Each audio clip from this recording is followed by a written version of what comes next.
You ready? Great, let's go. Good afternoon. I'd like to call this meeting to order and welcome you all to the Coeur d'Alene School District 271 Special Board Meeting of April 11th, 2023. I'd like to introduce our participants for this afternoon. Starting at my far right is Ms. Marianne Southwick, Clerk of the Board, Dr. Sean Hucker, Superintendent. To my left is Mr. Casey Morrisroe, Vice Chair, Ms. Leslie Bierke, Board Member, Ms. Heather Tenbrink, Board Member, Ms. Allie Anderton, Board Member, and I'm Rebecca Smith, Board Chair. We do not take public comment at workshops and at our special meetings. Comments may be submitted to the board via email at trustees@cdaschools.org or in writing through the clerk. Thank you. Is there a motion today to approve our agenda? So moved. A second. All in favor? Aye. Opposed? All right, agenda approved. We can do the pledge sometime. Usually we don't on special meetings, but I'm happy to. Should we do the pledge? Sure. All right, we're going to do the pledge. Oh, do we need to say we're going to do the pledge? Please stand. I debated before. I was Sorry. like, all right.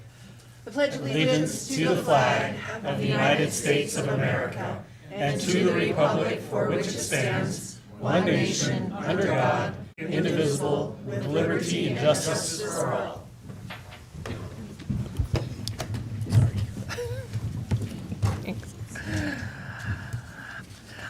Today we are here to consider new policy related to Senate Bill 1100.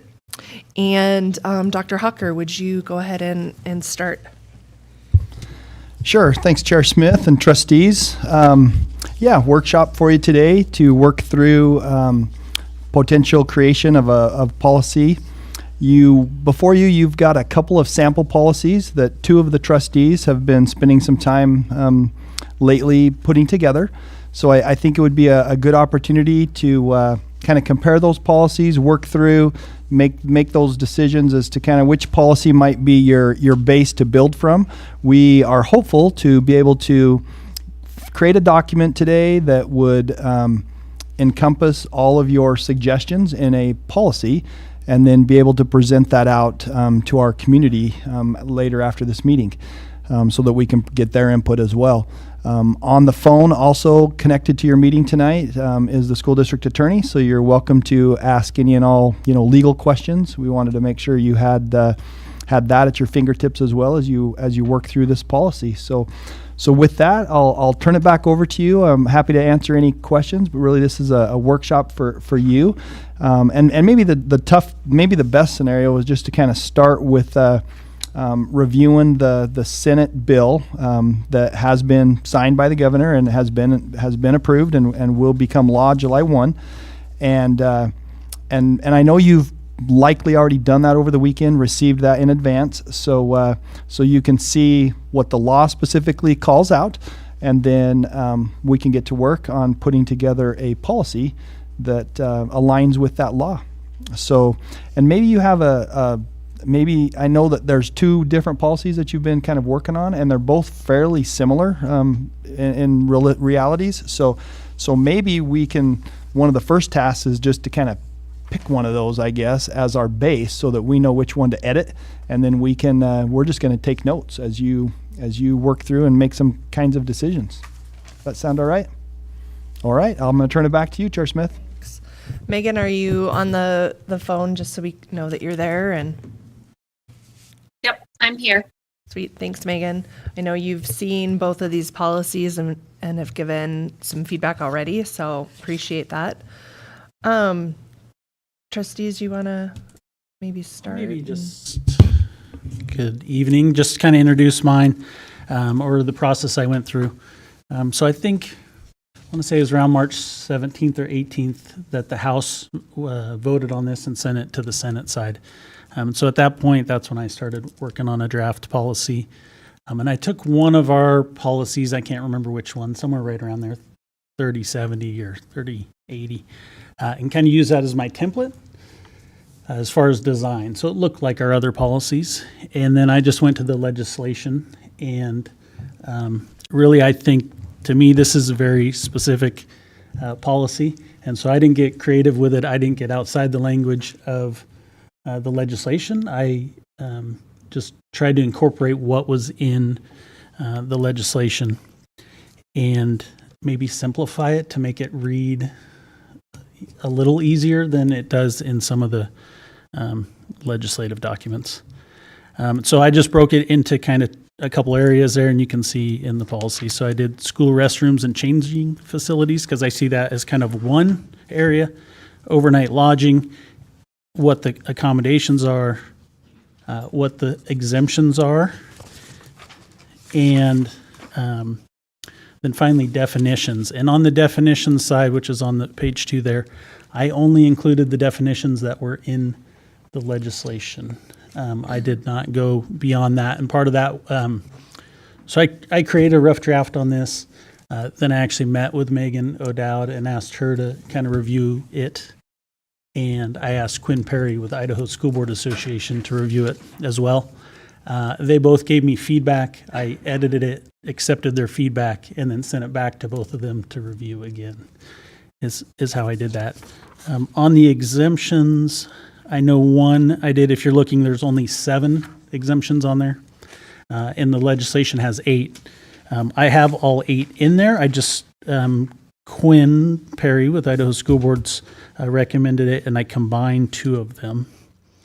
And I want to say it's the number 5. Yeah, so number 5 in this policy combines 5 and 6 from the legislation, which is the part about a person entering a facility to render medical assistance or to accompany a child that needs assistance. So she felt it read easier. That was one of her suggestions. And also she let me know, I think ISBA, just like all policies, they're going to come out with a model policy, but they're probably a few months away from having theirs. But I remember you saying that they're hoping to maybe use some of this work as model. I mean, initially that's kind of what we talked about was me working alongside them and trying to come up with a model policy. And I think we're close. This just isn't their normal format, is what she told me, so they would format it a little different. And this, you look at our policies, some are kind of formatted in this type of bold font with little paragraphs underneath, and some are not. So that is my policy.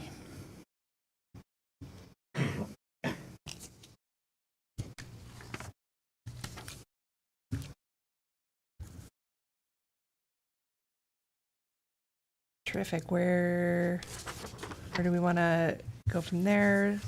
Trustee Anderton, do you want to chat about yours? Do we want to work? Where do we want to go? I really like Casey's draft as well.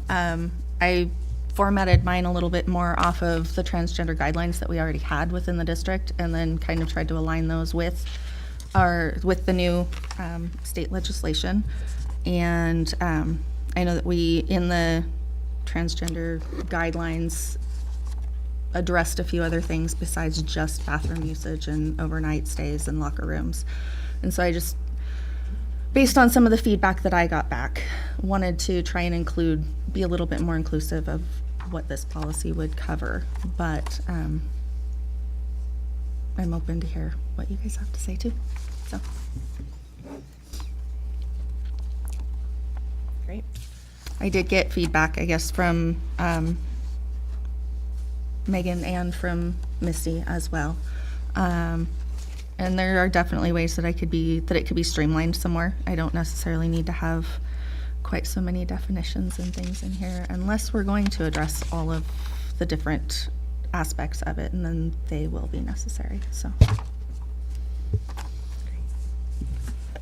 I guess my thoughts on that, I was trying to be very intentional to keep this policy kind of specific to this one issue because it is a statute issue. I made a few notes on your policy, and I think I like the reference to some of the policies, the bullying policy, the high school athletics participation, those sorts of things.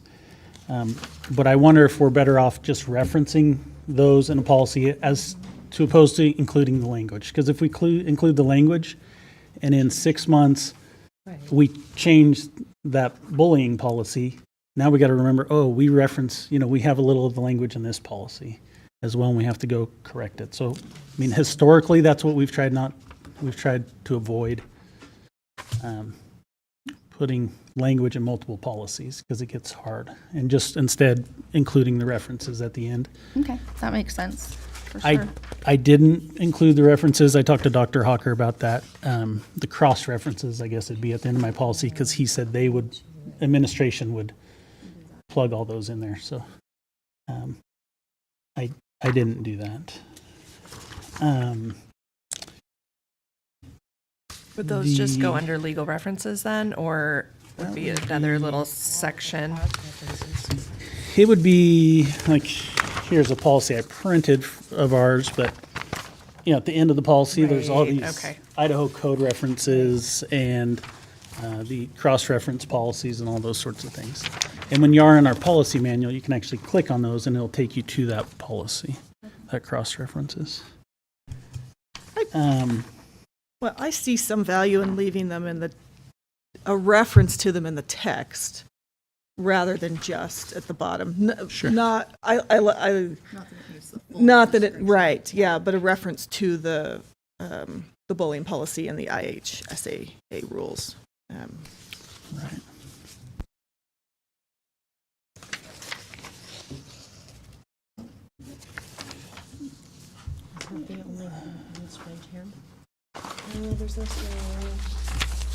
The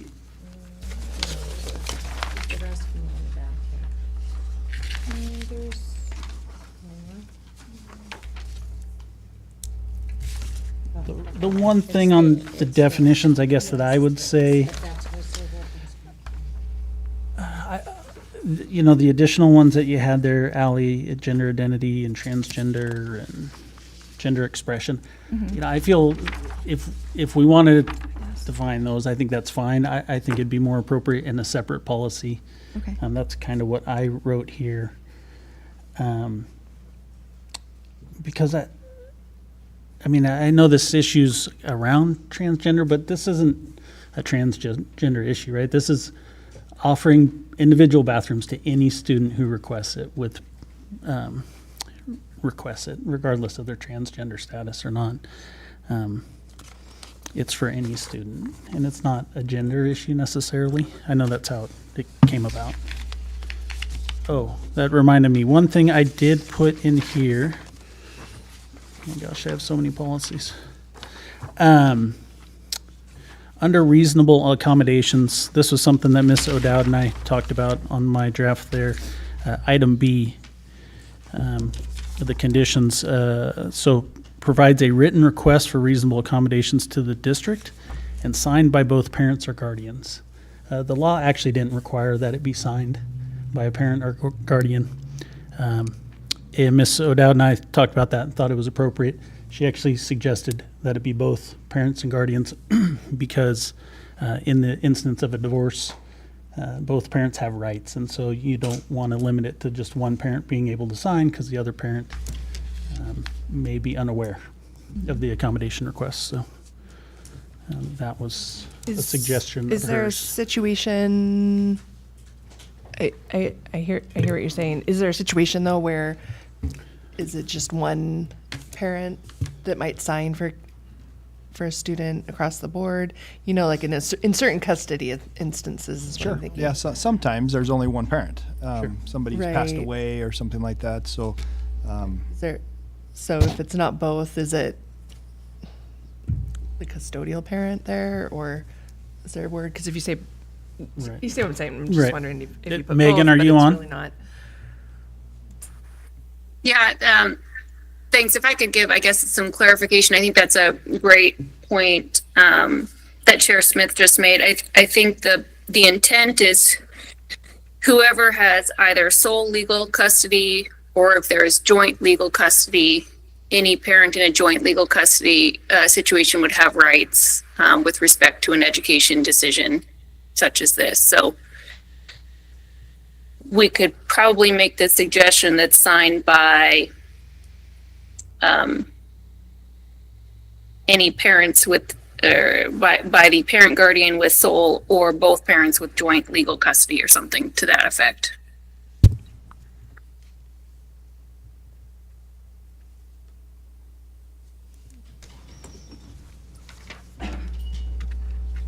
Does that sound right? Maybe make whatever that matches for the rest of our signature type things that we do in the district.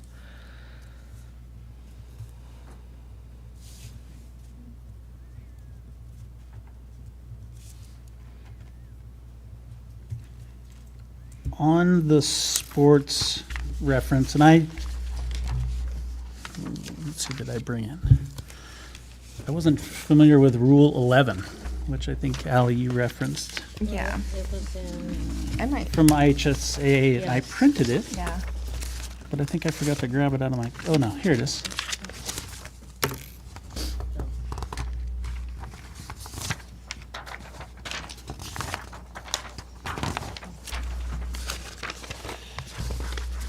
And this is Idaho High School Athletic Association, it's Rule 11, which addresses transgender students' participation in sports and activities. And I think, you know, based on a proposed rule change that the Biden administration just put out, you know, we're going to have to do some work there if that moves forward, because there's some specificity that you have to do. I think from what I saw in the rules, you got to get a little more descriptive than what IHSA's policy is right now for making exclusions or those sorts of things. But So the district has to, or we don't Yeah. just Wait follow? and see yeah, what we're going to have to happens wait and with see what that. happens with the rule. It's not, But it just Right. came out, and I'm sure it'll be litigated.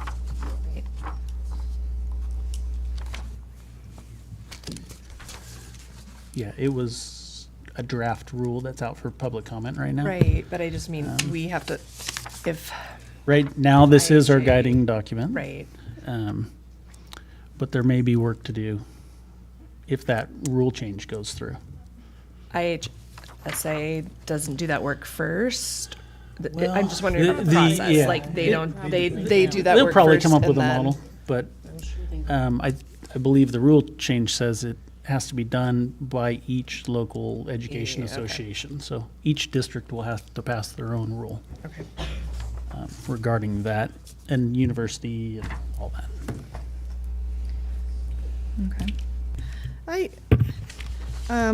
This is going back a topic, but the adding of the parent signature, I mean, I assume the goal there is to make sure parents, as a mechanism to make sure parents know what's happening with their kids at school. But, I mean, not every kid who wants a private bathroom would want it for transgender purposes. I don't know, it just feels like a lot to have to get both of your parents and guardians to sign if you, so, I mean, this is so silly, but the hot Cheeto girls, my oldest daughter, there were girls who hung out in the bathroom at lunch and ate hot Cheetos, and they drove her crazy, and so she didn't want to use that bathroom. Like, I don't know. I guess that's my concern there.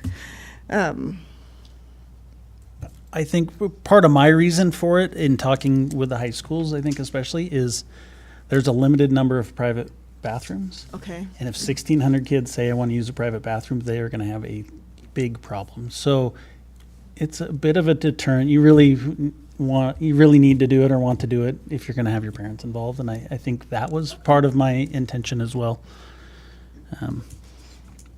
Long term, we may need to increase the number of private bathrooms, depending what the utilization is, but. Okay, all right. I, that's a compelling argument, so, okay.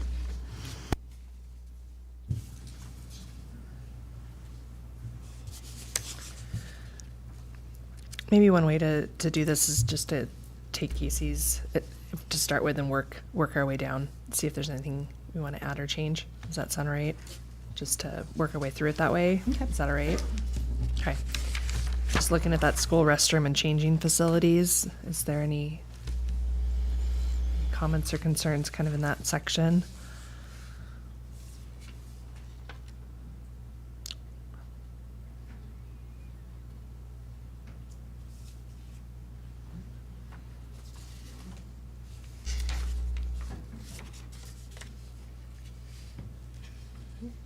No? What about overnight lodging?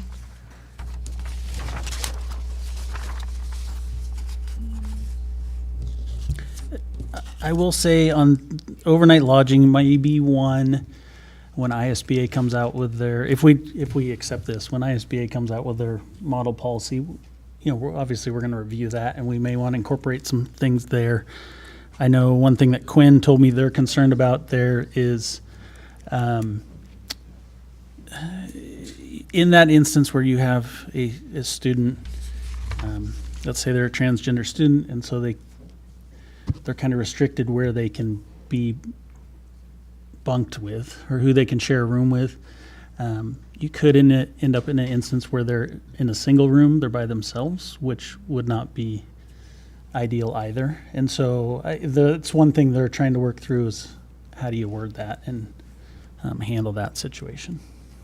So, and I didn't totally understand where she was going Well, with I know that, in practice, you know, when my kids go on overnight trips, they don't have single people, you know, one person in a room.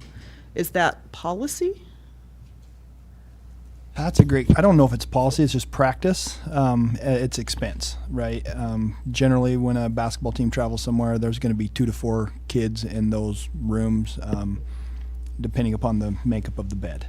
So I would have to defer. I can look that up. I don't know if that's a specific policy or if that's just a practice, but it is primarily driven by budget as well, and the challenge is, of course, you try to always keep at least 2 in a room just for safety concerns. One, it's too easy for one to leave and not know where they're at or whatever. So we really do try to not have one in a room. So I think that's an area that they may have more guidance, or maybe we'll receive feedback over the next 4 weeks or whatever it is, how we can improve that. Chair Smith and trustees, I think that's a good point as well. As we know school boards is going to put something together, and my bet is it'll come out sometime this summer, and with us not starting school for 3 or 4 weeks after other ends of the state, I suspect they're really going to be committed to try to have that out no later than August for all schools. So you'll have a chance to make a modification to the policy as well. Thanks. What about the reasonable accommodation section?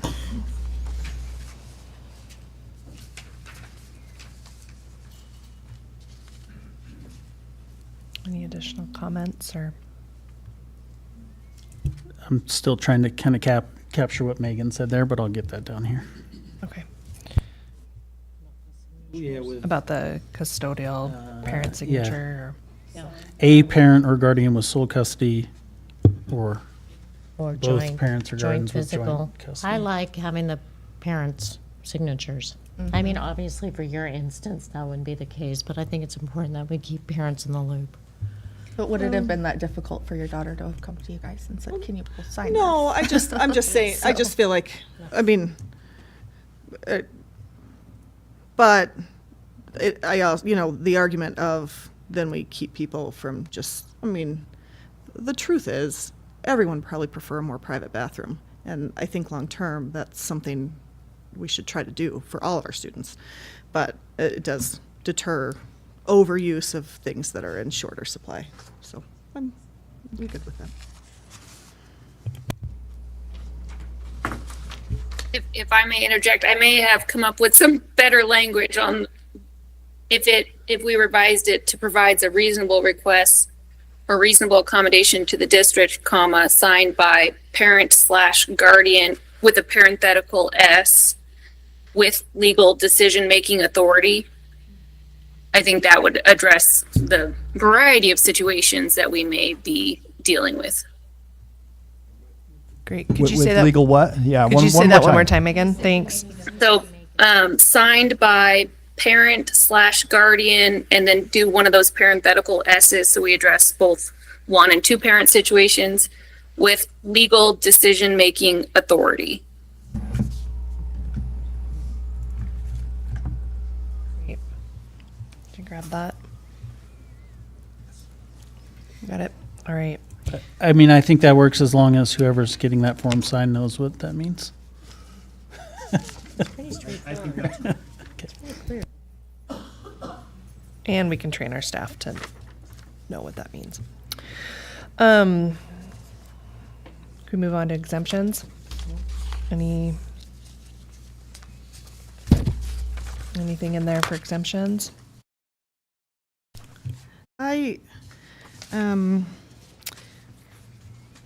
It does read easier, the combining of 5 and 6 from the statute that you did.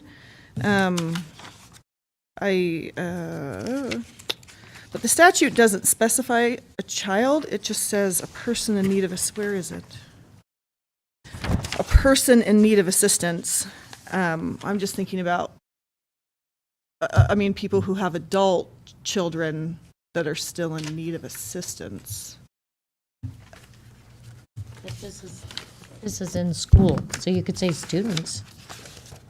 Well, Or does it we ask- apply, but, would it apply to like sporting events? This would apply to It does. community, Yes. yeah.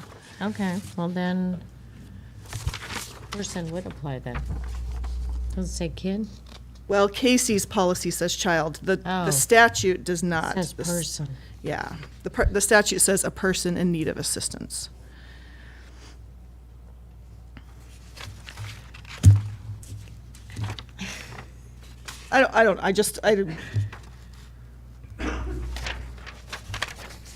The person. Person who is accompanying. Person who's in need of assistance and for the purpose of receiving that assistance. Yeah. Need by a family So- member, a legal guardian, or person's designated. So Casey says to a person who is accompanying a child in need of such medical assistance. Which is And this is the number one he 5. combined, Right. which I think does read easier. But the statute under number 6 says a person in need of assistance. The statute doesn't just apply to a child in need of But then assistance. also if you go down here, it says during athletic events, person, the coaching staff and personnel during athletic events. Yeah. So what else do you want to add? Well, I think coaching staff and personnel during athletic events refers to coaches. Yeah, it does. That's number 7, so it doesn't need to get broken up again or added so it matches what statute says. I don't know. Casey, you were the one who.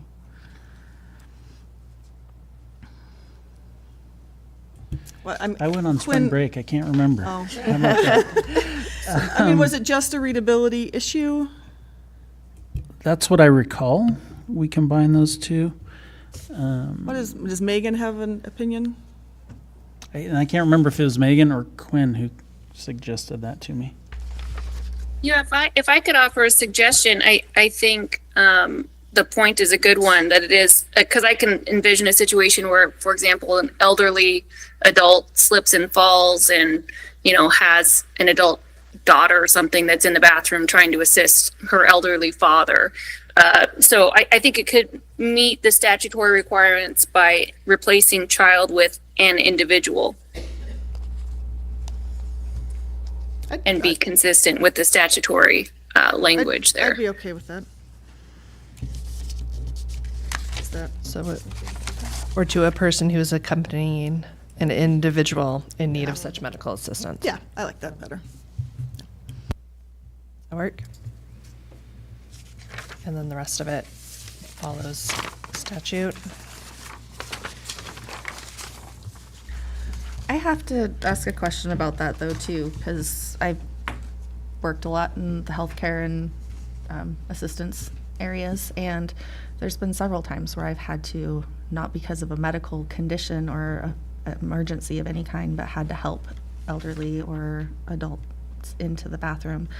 Is this gonna create it only? Medical assistance. only medical assistants if we leave it this way. Let's should drop the word medical and just say such Right. assistance. The statute says to a person who is in need of assistance. It does not say medical assistance. Right? To a person who enters a restroom to render medical assistance. Oh, that's number 5, right? And Yeah, it's two separate. then number 6 is, And then the other one says assistance.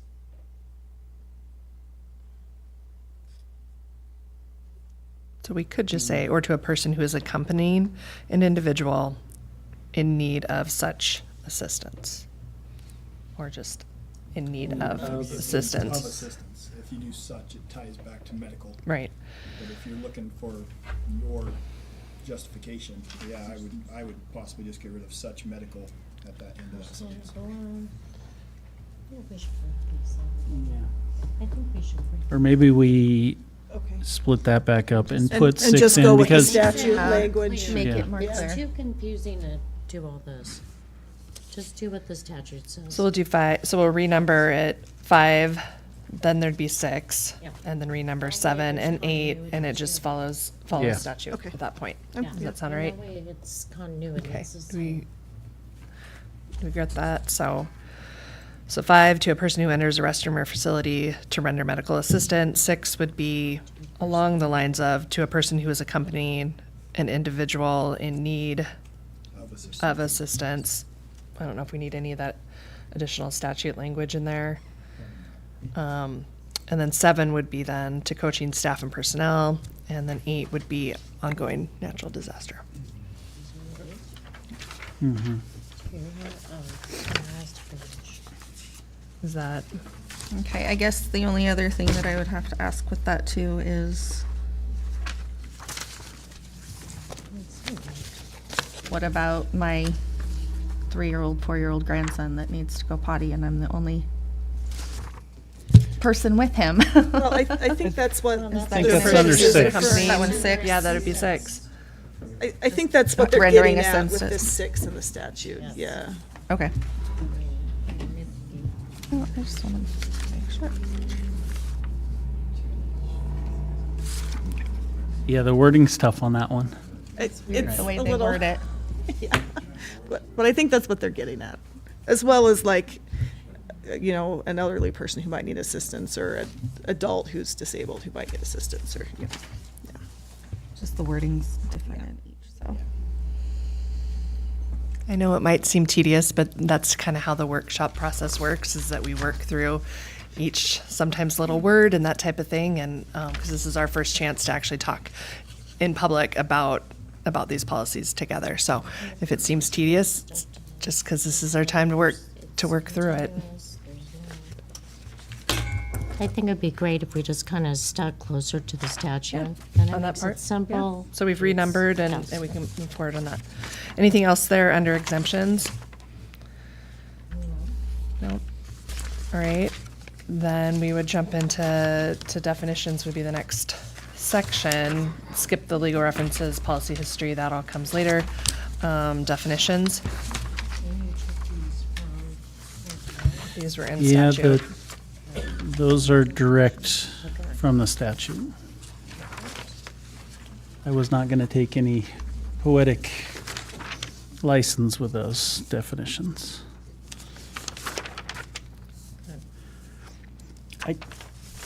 I do like on Ally's policy that paragraph that references the Idaho High School Activities Association Rule 11. I like that little paragraph. I don't know where an appropriate place to put that in here if we could.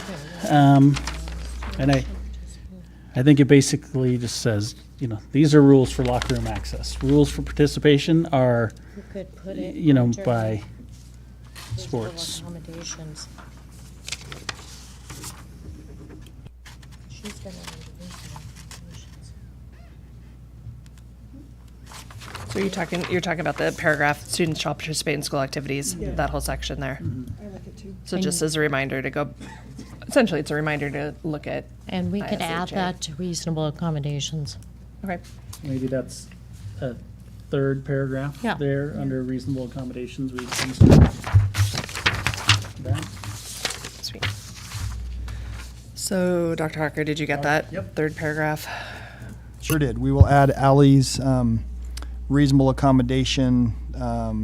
It's kind of like number 2, paragraph 2, the high school activities. We'll add that right above where it says exemptions on Casey's. Correct. Okay.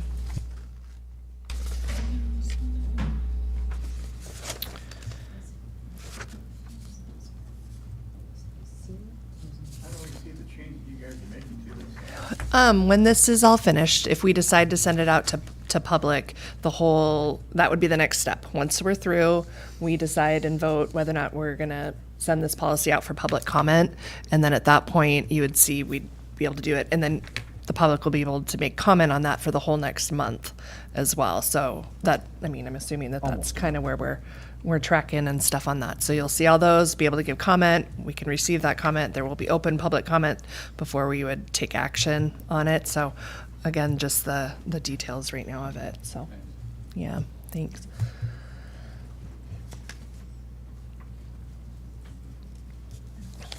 That takes us all the way through. Any other? No, I think Casey's right with the addressing the, They were gonna work on it. just referencing Referencing the bullying policy at the, portion at the end.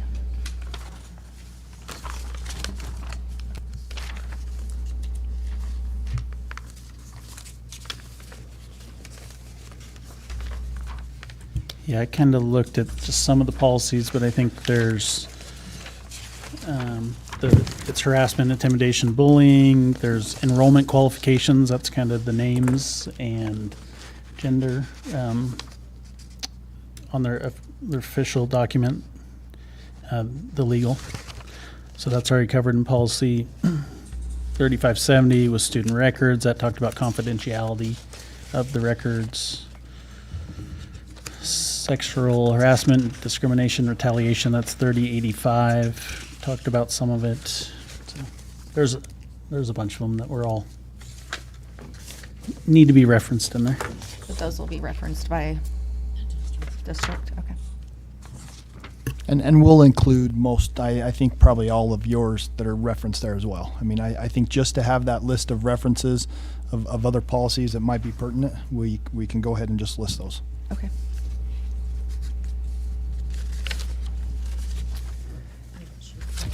Is there anything else regarding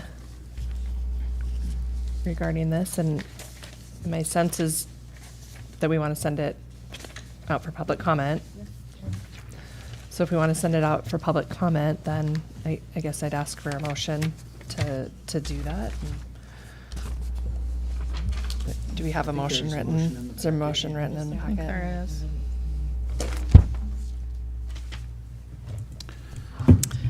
I move to accept policy 3081 as discussed and amended and advance to the public comment period. Is there a I'll second? second. All in favor? Aye. Aye. Any opposed? No. I think that's one of our first big policies for us to work through together, really. So, thanks, everyone. Thanks for everyone's work on that, and we'll get feedback. So, again, just for the community, that policy will go forward. It'll be posted shortly once we get that official kind of out, and then we'll be able to receive public comment on that. I know there's a lot of interest in this policy, and so based on our work here, I would just say it very closely follows statute, and so that's kind of where that's at. Chair Smith, yeah. is it our intention then to bring that back at the May 8th regular meeting? So it gives us. And so that's not quite 30 days. Our policy doesn't say 30 days. It says next meeting, and so you're really just a day or two short of that 30 days anyway. Your board meeting was last night, right? And so I think it's a good idea to at least get input. You may find that some community members make some suggestions that hit home, and we need to address that. So again, that allows you some time. May have to schedule another workshop to implement those, and then again, maybe not. If the suggestions are primarily in support of what you've put together today, we'll place it on your May 8th, I believe, is your May's board meeting. We'll place it on that for potential a vote to approve. So at that juncture, it'd be approved. All depends on input. All right. I would remind the board that next week on Tuesday, we do have a special board meeting, and there's a lot of public comment opportunities at that board meeting. So April 21st, we also have another special board meeting regarding just finances and the upcoming levy. May 8th is our regular board meeting right here. May 17th, we will have another special board meeting. And May 22nd is our board workshop, again, a working meeting like this. Thank you, everyone. Thanks.